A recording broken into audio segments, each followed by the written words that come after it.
Anitha Pushpavanam Kuppusamy Viha YouTube channel அன்பர்கள் அனைவருக்குமே அன்பான வணக்கம். இன்றைக்கு இந்த பதிவில் நம்ம நவராத்திரியை பற்றி தெரிந்து கொள்ள போறோம். அதற்கு முன்பாக இன்றைக்கு பிறந்தநாள் மற்றும் திருமண நாள் காண இருக்கின்ற அனைவருக்குமே என்னுடைய வாழ்த்துகள். உங்களுடைய வாழ்க்கையில நீங்க அனைத்து நலங்களும் வளங்களும் கிடைக்க பெற்ற நீடூழி வாழணும்னு நான் இறைவன் கிட்ட பிரார்த்திக்கிறேன். இந்த காணொலியை காண்கின்ற அனைவருக்குமே இந்த நாள் இனி நாளாக அமையட்டும்.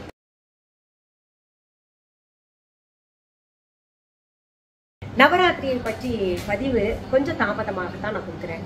காரணம் கொஞ்சம் கோல்டு சளி பிடித்து ஜுரம் குளிர் ஜுரமாக இருந்தது. அதனால கொடுக்க முடியல உங்களுக்கு தகுந்த நேரத்துல. ஆனா கூட நிறைய பேர் கமெண்ட்ஸ்ல சீக்கிரத்துல பதிவு கொடுங்க அப்படின்னு கேட்டுக்கிட்டு இருந்த காரணத்தினால இந்த பதிவு நான் உங்களுக்கு கொடுக்குறேங்க. நவராத்திரியை பத்தி ஏகப்பட்ட தகவல்கள் நம்முடைய யூடியூப் சேனல்ல தொடர்ந்து கடந்த சில ஆண்டுகளாகவே கொடுத்துக்கிட்டு இருக்கிறோம். அதெல்லாம் உங்களுக்கு ஒரு திரட்டி பிளேலிஸ்டாக நம்முடைய இந்த டிஸ்கிரிப்ஷன் இந்த வீடியோக்கு கீழே இருக்கக்கூடிய டிஸ்கிரிப்ஷன் பாக்ஸ்ல லிங்க்ஸாக தர்றேன். அதை பார்த்து நீங்க தெரிஞ்சுக்கோங்க. நவராத்திரி ஏன் கொண்டாடணும், எதற்காக கொண்டாடணும், எப்போது கொண்டாடணும், ஒவ்வொரு நாளும் என்ன அலங்காரம் இருக்க வேண்டும், ஒவ்வொரு நாளும் என்ன நம்ம அம்பாளுக்கு சமைத்து, அதாவது ஒவ்வொரு நாளும் ஒரு சுண்டல் செய்வோம், பலகாரங்கள் எல்லாம் செய்வோம் இல்லையா, என்ன சமைத்து படைக்க வேண்டும், இது போன்ற தகவல்களை எல்லாம் நான் சமையல் செய்தே அம்பாளுக்கு படைத்து செய்முறை விளக்கமாக செய்து காமிச்சிருக்கேன். பூஜை கூட செய்முறை விளக்கமாகவே செய்து காமிச்சிருக்கேன். அம்மன் அலங்காரம் கூட நான் செய்திருக்கேன். உங்களுக்கு செய்முறை விளக்கமாகவே செய்து யூடியூப்ல நம்ம யூடியூப் சேனல்ல பதிவுகளாக தந்திருக்கேன். இன்னைக்கு பாத்தீங்கன்னா நவராத்திரி முதல் 3 நாள்கள் யாரை வணங்க வேண்டும், எதற்காக வணங்க வேண்டும் என்கின்ற தகவலை சொல்றேன். ஒவ்வொரு வழிபாட்டிலேயும் ஒவ்வொரு அர்த்தங்கள் தாத்பரியங்கள் நம்ம பெரியவங்க எல்லாம் சொல்லிக்கிட்டு வந்திருக்காங்க. அப்படி பார்க்கும் பொழுது நவராத்திரி வழிபாட்டுல என்ன தாத்பரியங்கள் சொல்லப்பட்டு இருக்கு அப்படின்னு பாத்தீங்கன்னா, ஆணவத்தை அழிக்க வேண்டும், வறுமையை ஒழிக்க வேண்டும், அறியாமையை போக்க வேண்டும். இந்த 3ம் இல்லாமல் மனிதன் வாழ வேண்டும். அப்போதுதான் மனித குலம் சிறப்பான வாழ்க்கையை அடைய முடியும் அப்படின்றது தான் நவராத்திரி வழிபாடு தாத்பரியங்கள் எல்லாம் சொல்லியிருக்கு. அதன் காரணமாகத்தான் முதல் 3 நாள்கள் துர்க்கை அம்மன் வழிபாடு, ஆணவத்தை அழிப்பதற்காக துர்க்கை அம்மன் வழிபாடு, வறுமையை ஒழிப்பதற்காக அடுத்த 3 நாள்கள் மகாலட்சுமி வழிபாடு, அறியாமையை போக்கி ஞானத்தை பெறுவதற்காக அடுத்த 3 நாள்கள் சரஸ்வதி தேவியின் வழிபாடாக நம்ம வழிபட்டுக்கிட்டு வரோம். ஒவ்வொரு வழிபாட்டிற்கும் ஒவ்வொரு காரணங்கள் இருக்கு. அப்படி பார்க்கும் பொழுது இந்த நவராத்திரியின் வழிபாட்டிற்காக நமக்கு சொல்லப்படுகின்ற புராண செய்தி என்ன அப்படின்னு பார்க்கும்போது, சும்பன் நிசும்பன் என்கின்ற அசுரர்களை யாருனாலையும் அழிக்க முடியாது. அந்த அசுரர்களை அரக்கர்களை அழிப்பதற்காக, அரக்கர் கூட்டத்தை அழிப்பதற்காகத்தான் இந்த அம்பாள் அவதாரம் புரிந்தாள் அப்படின்றது புரியும். இது ஏற்கனவே நான் சொன்ன தகவல் தான். இருந்தா கூட உங்களுக்கு தொட்டு காட்டணும் இல்லையா? அப்பதான் அந்த அம்பாள் நமக்காக எவ்வளவு போராடி இருக்கிறாள் அப்படின்றது நமக்கு புரிஞ்சு அவர் மேல பற்று நிறைய அந்த வழிபாட்டுல மனம் ஈடுபடுத்தி நம்ம வழிபாடு செய்வோம். அம்பாள் அந்த அரக்கர்களை அழிக்க செல்லும் போது முத்தேவர்களும் தேவாதி தேவர்கள் இந்திரன் எல்லாருமே அஷ்டதிக்பாலர்கள் அனைவருமே அவர்களுடைய ஆயுதத்தை அம்பாள் கிட்ட கொடுத்தாங்க. அம்பாள் அந்த 10 கைகளால அந்த ஆயுதங்களை எல்லாம் தரித்து கொண்டு அசுரர்களிடம் போர் புரிய சென்று வெற்றி பெற்றாள். இப்படி அவர்களுடைய ஆயுதத்தை எல்லாம் கொடுத்தனால அவர்கள் எல்லாம் சிலைகளாக நின்னாங்க. அந்த சிலைகள் தான் நம்ம வச்சு வழிபடணும். தேவர்களுடைய சிலைகள், மற்ற எல்லா சிலைகளையும் வச்சு வழிபடுறோம் இல்லையா, அதுதான் காரணமாக சொல்லப்பட்டிருக்கு. சரி, எல்லா வழிபாடுமே நம்ம பகல்ல தானே செய்யறோம். இந்த நவராத்திரி மட்டும் ஏன் இரவுல நவராத்திரியாக வந்திருக்கிறது பேரு அப்படின்னு பார்த்தோம்னா, போருக்கென்று சில இலக்கணங்கள் உண்டு. போரெல்லாம் பகல்ல தான் புரியணும்.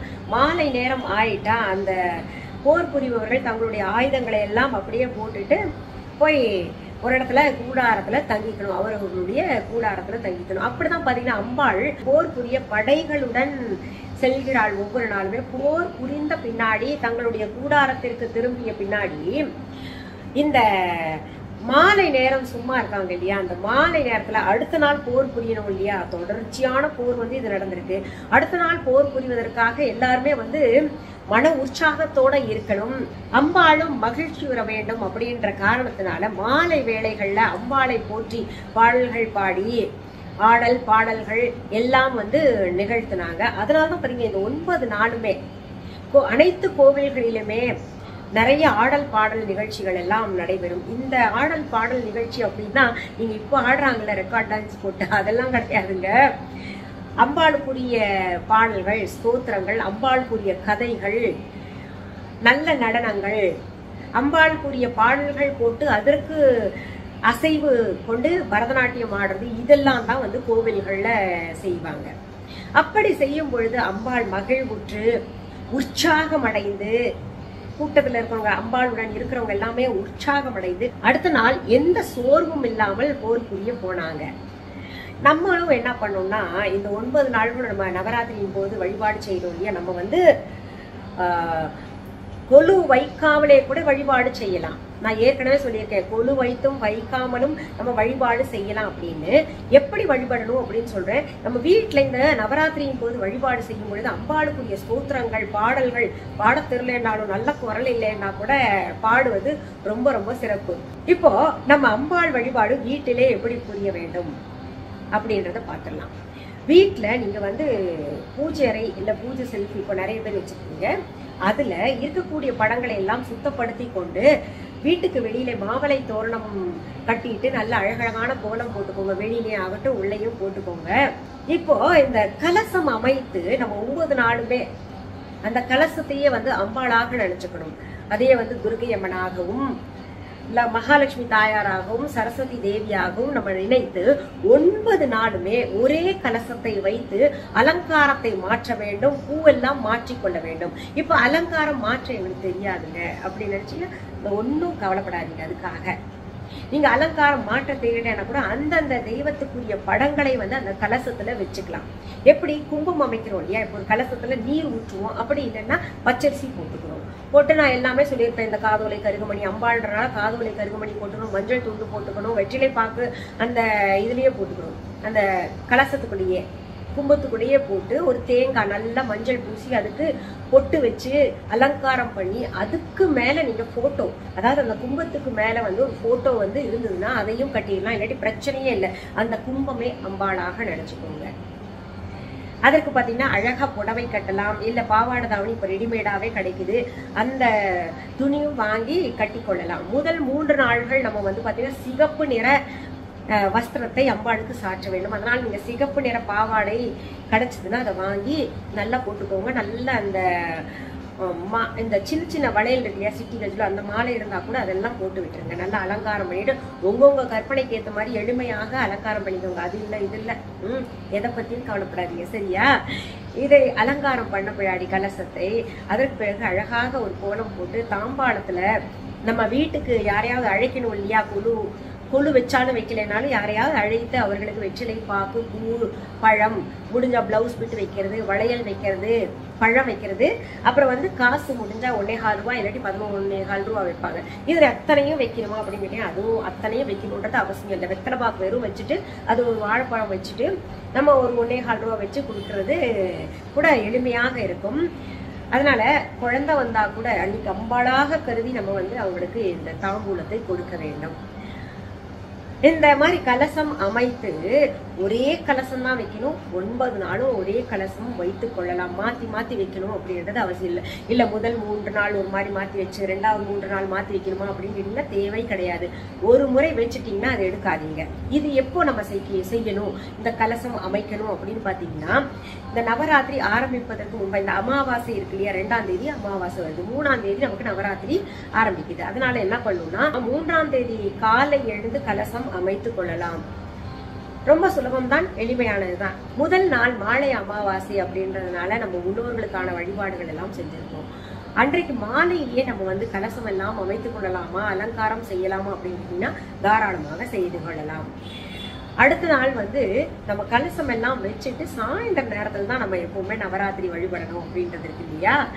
அதற்கான காரணம் கூட நான் சொல்லிட்டேன். அப்போ மாலை நேரத்தில் நீங்க சமைச்சது, நைவேத்தியமாக சமைச்சது என்னவா இருக்கோ, அதாவது இனிப்பு பொங்கல் இல்லை, நான் பார்த்தீங்கன்னா ஒவ்வொரு நாளும் என்ன சமைத்து நம்ம நவராத்திரியின் போது நைவேத்தியமாக அம்பாளுக்கு படைக்கணும் அப்படின்றது சொல்லியிருக்கேன்.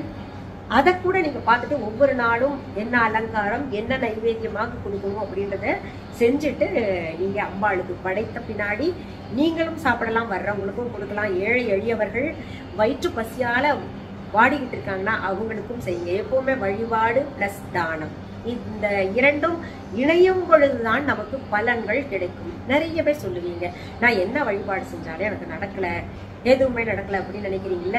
நீங்க வழிபாடு செஞ்சிருக்கீங்க, தானம் செய்திருக்க மாட்டீங்க. அந்த வழிபாட்டுடன் தானம் இணையும் பொழுதுதான் பாத்தீங்கன்னா நமக்குரிய பலன்கள் கிடைக்கும். இந்த தானத்திற்கு உதாரணமாக நம்ம சொல்லணும்னா, கோயில்கள்ல பிரசாதம் வழங்குவதற்கான காரணமே இதுதான். ஏழை எளிய மக்களும் வந்து கோயில்ல எனக்கு சாப்பாடு கொடுங்க அப்படின்னு கேட்கும்போது வேண்டாம் போ அப்படின்னு சொல்ல மாட்டோம். நம்ம எல்லாருமே சாப்பிடணும், எல்லாரும் வயிற்று பசி போக்க வேண்டும் அப்படின்றதுக்காக தான் கோயில்கள்ல வந்து நம்ம அன்னதானம் வழங்கும் இந்த பழக்கம் எல்லாம் கொண்டு வந்தது. சரி, இந்த முதல் 3 நாள்கள் நம்ம துர்க்கை அம்மன் வழிபாட்டை வீட்டிலே மேற்கொண்டு நமக்கு என்ன தேவையோ அதெல்லாம் வந்து வேண்டுகோள்களாக அம்பாள் கிட்ட வச்சு அதை பெற்றுக்கொள்ளலாம். அதாவது தைரியம், ஒரு மனிதன் வாழ்வதற்கு வெற்றி தைரியம் கட்டாயம் அவசியம். இந்த வெற்றியும் தைரியமும் நமக்கு இந்த துர்க்கை அம்மன் முதல் 3 நாள்கள் நவராத்திரி வழிபாட்டின் போது கிடைக்கும். இதுல முக்கியமானது இன்னும் பாத்தீங்கன்னா, ஆணவம் ஒவ்வொருத்தருக்கும் இருக்கக்கூடாது. செருக்கு இருந்தாலே போச்சு. அவங்க ஆரம்ப காலகட்டத்துல நல்ல அந்த செருக்குனால வளர்ற மாதிரி தெரியும், அந்த செருக்கை பிறர் பாராட்டுவது போல இருக்கும். ஆனால் அது நிரந்தரமாக இருக்குமா அப்படின்னு பாத்தீங்கன்னா இருக்காது. அதனால நம்முடைய ஆணவத்தை அழிக்க வேண்டும். அந்த காலத்துல சும்மன் நிசும்மன் அசுரர்கள் இருந்தாங்க, இன்னும் நிறைய அரக்கர்கள் இருந்தாங்க. இப்போ நமக்கு அரக்கர்களாக இருக்கக்கூடியது இந்த வறுமை, ஆணவம், அறியாமை, இதெல்லாம் வந்து அரக்கர்களாக இருக்கு. இன்னொன்னு பாத்தீங்கன்னா, இந்த நவராத்திரியிலேயே 2 நவராத்திரிகள் நம்ம கொண்டாடிட்டு இருந்தோம் ஆரம்ப காலகட்டத்துல. இப்போ சித்திர மாசத்துல கொண்டாடக்கூடிய நவராத்திரியை எல்லாரும் விட்டாச்சு, மறந்தாச்சு. இப்ப சாரதா நவராத்திரியான இந்த நவராத்திரியை தான், தீபாவளிக்கு முன்னாடி வரக்கூடிய இந்த 9 நாள்கள் நவராத்திரியை தான் நம்ம வழிபட்டுக்கிட்டு வர்றோம். பிரசித்தி பெற்றதாக இருக்கு. இந்த நவராத்திரிகளை எல்லாம் தேவர்களே கொண்டாடி, அதாவது ஸ்ரீராமர் ராவணனை வதை செய்வதற்கு முன்பாக இந்த நவராத்திரி வழிபாடு செய்து பிறகு ராவணனை வதம் புரிந்தார் அப்படின்றதுக்கு இன்னும் நிறைய புராண செய்திகள் இருக்கு. தேவர்கள் வணங்கி அவர்கள் வெற்றி பெற்றார்கள் அப்படின்றதுக்கு. அதனால நம்ம இந்த முதல் 3 நாள்கள் அம்பாளை வணங்கி, துர்க்கை அம்மனை வணங்கி வீரத்தையும் வெற்றியையும் பெற வேண்டும். நம்ம எந்த செயல் செஞ்சாலும் அதுல வெற்றி காண வேண்டும் இல்லையா? அந்த வெற்றி கிடைக்கணும் அப்படின்னா இந்த முதல் 3 நாள்கள் நவராத்திரியின் போது அம்பாள் துர்கையை வணங்கி நம்ம வெற்றிக்கான பாதையை அமைத்துக் கொள்ள வேண்டும். சரி, இந்த பதிவு கட்டாயம் உங்களுக்கு பயனுள்ள பதிவாக இருக்கும். இதை உங்களுடைய உற்றார் உறவினர்களுக்கு நீங்கள் கட்டாயம் பகிரணும் அப்படின்றது என்னுடைய தாழ்மையான வேண்டுகோள். இதுவரைக்கும் என்னுடைய யூடியூப் சேனலை சப்ஸ்கிரைப் பண்ணாதவங்க உடனே சப்ஸ்கிரைப் பண்ணிக்கோங்க. பக்கத்துல இருக்கின்ற ஆள் என்கின்ற பட்டனை அழுத்திக்கோங்க. அப்பதான் நான் பதிவிடுகின்ற அத்தனை பதிவுகளும் உங்களுடைய கவனத்திற்கு வந்து சேரும்.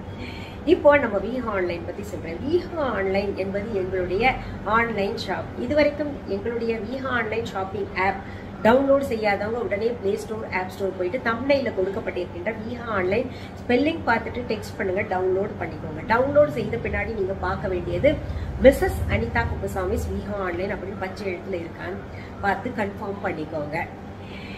viha.online என்கின்ற இ-காமர்ஸ் வெப்சைட்டும் நாங்கள் நடத்திக்கிட்டு வர்றோம். பொருள்களை நேரில் பார்த்து வாங்குறவங்களுக்காக சென்னை ராஜா அண்ணாமலைபுரத்தில் எங்களுடைய விஹா ஷாப், விஹா கடையை நடத்திக்கிட்டு வர்றோம். எங்களுடைய விஹா கடைக்கான கிளைகள் உங்க ஊர்ல அல்லது உங்க நாட்டுல இருக்கா அப்படின்னு தேடினா எங்கேயுமே இல்லைங்க. ஒரே ஒரு கடை தான் நாங்க சென்னை ராஜா அண்ணாமலைபுரத்துல நடத்திக்கிட்டு வர்றோம். தம்ப்நெயில்ல பார்த்துட்டு உங்களுக்கு டெக்ஸ்ட் பண்ண தெரியலன்னா கூட இந்த வீடியோக்கு கீழே இருக்கக்கூடிய டிஸ்கிரிப்ஷன் பாக்ஸ் ஓபன் பண்ணுங்க. அதுல viha.online இ-காமர்ஸ்க்கான வெப்சைட் லிங்க்ஸ் மற்றும் விஹா ஆன்லைன் ஷாப்பிங் ஆப்கான லிங்க்ஸ் மற்றும் எங்களுடைய விஹா ஸ்டோருக்கான அட்ரஸ் மற்றும் கூகுள் ரூட் மேப் எல்லாம் தரப்பட்டிருக்கு. அதை பின்தொடர்ந்து உங்களுடைய கஸ்டமர் கேர் நம்பரும் கொடுத்துருக்கோம்.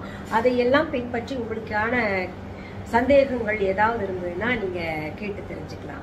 இன்னும் சில தகவல்கள் சொல்றேங்க.